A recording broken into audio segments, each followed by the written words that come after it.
So as long as I can remember, I've been called or compelled to run for public office.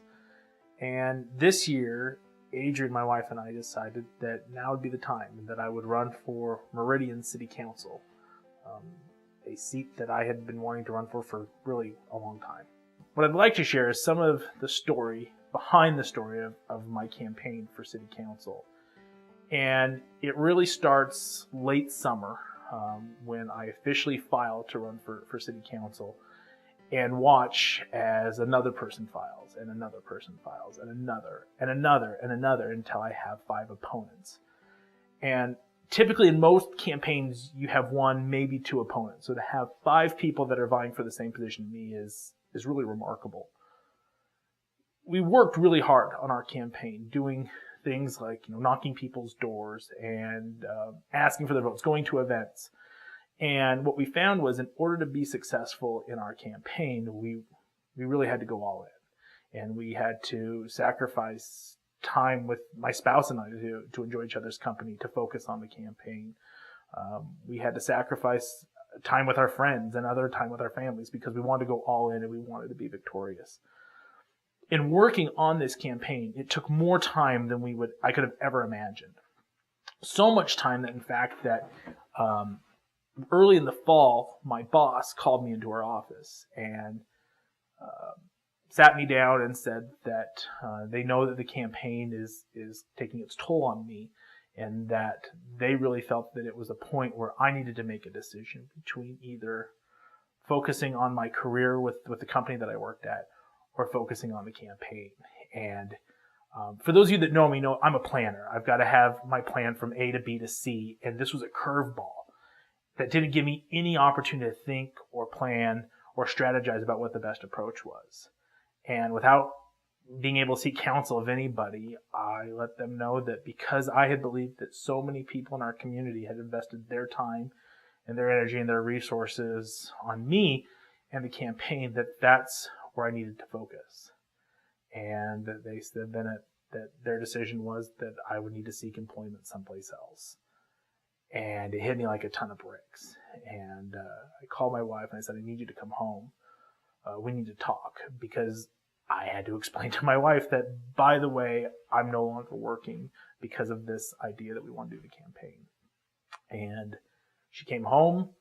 I told her, and like any amazing partner would do, she embraced me, told me that she loved me, and let me know that we were going to be okay. And then she did something that I didn't expect, and something that, looking back, I'm so grateful that she did, is that she took me into our living room and we went on our knees and we prayed. And we prayed not for a job, not for our finances, not for a win in the campaign, but that we prayed for guidance. And for me, it was a very vulnerable time. And in fact, I don't even remember saying a word aloud. I remember listening to my wife's voice because she was there by my side. The next day we woke up and I just was compelled to hit the ground running. And I knocked doors. I talked to anybody and everybody, whether they lived in Meridian or not, about the campaign. And it was this kind of fire inside of me, not concerned, not stressed about finding employment, but wanting to be everything that I could be. And one of the dirty secrets that people don't tell you about campaigns is that they cost a lot of money. Signs, you put signs up everywhere. They cost a lot of money. A website to connect with people costs a lot of money. We made these cards that had my phone number and talked about the things that were important with me. They cost a lot of money. And when we began the campaign, I had this, what I've been told is a crazy idea. In fact, my wife specifically told me, you're crazy for this idea. And that's that I wanted to give 15% of my campaign donations to the Meridian Food Bank. It's a cause that's important to me, and I wanted to know that win or lose, I was going to make a difference in Meridian. That win or lose, our community and their support of me was going to make a difference. And Adrian, who was my campaign manager, told me it was the single worst campaign idea I had come up with. People whose opinions I really respect and admire told me that I shouldn't do it. But I felt called that that's where I needed to go, and that's where funds needed to be. And so as the campaign progressed and we were spending this money, we had obligations. We owed a sign maker for money. We owed sign maker money. We owed our website developer money. We owed just about anybody involved with our campaign. We probably owed Domino's Pizza money for pizza. That it came time for me to make good on my obligation to the Meridian Food Bank. And I looked at our account, and I owed my pledge to the Meridian Food Bank was right at $1,000. And in our bank account, we had $1,003. And it's 2 weeks before Election Day, the most critical time. And I started to second guess myself and say, well, maybe I'll give them half now or half later. Maybe instead of 15%, maybe we could do 10. I was negotiating with myself. And it's just fitting that that's kind of self-talk in my head happened at the start of this series that we're in. And Dusty gets up and he starts to talk about that where our heart goes, so go our finances. And it was like, that's so true. Where we put our heart, that's where our dollars go. And my heart was in our community. And so my heart, well, I wanted to make sure that our sign makers and our web developers and Domino's Pizza got their money. My heart was in our community. And I left out of church that Sunday just so energized and feeling strong in my conviction that this is the right decision. And I went home and I cut out a check to the Meridian Food Bank for $1,000, not knowing how we're going to get through the rest of our campaign. And it was an honor to deliver it to the executive director the next day.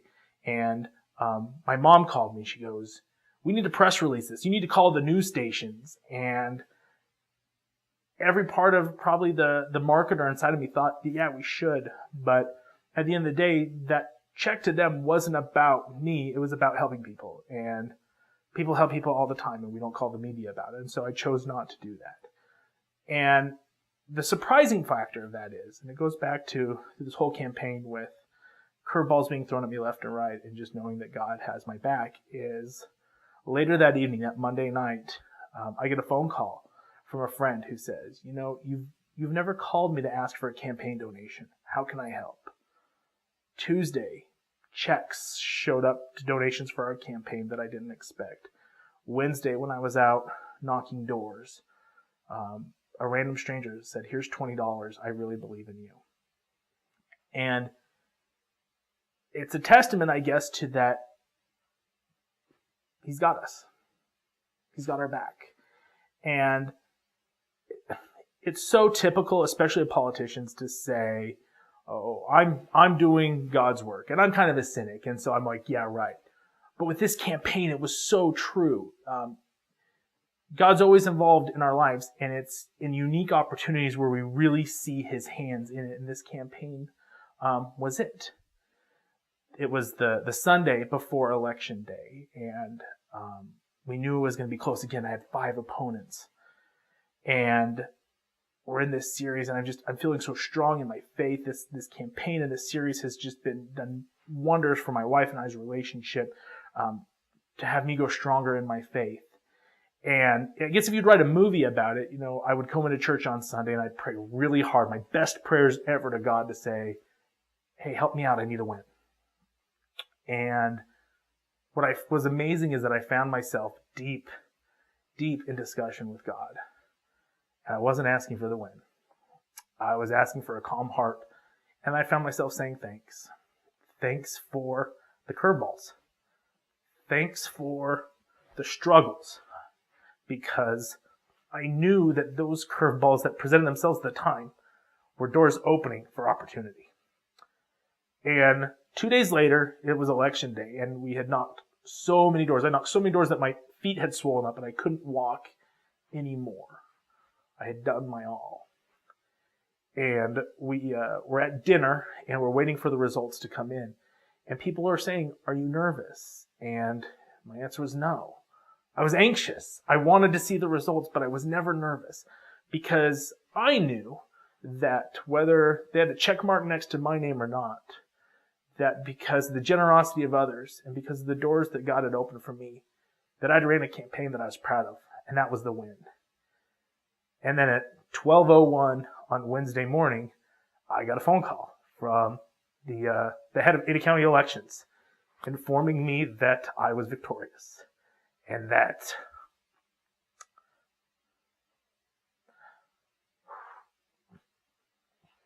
0.1% separated me from second place. That we had won by 45 votes. And all I heard was, I got this. I got you. And it was an amazing moment. One that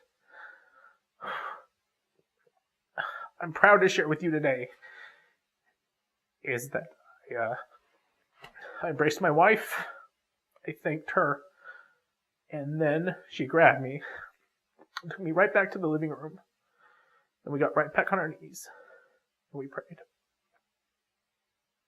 Prayer for thanks, for opening doors, and for allowing us to really go all in.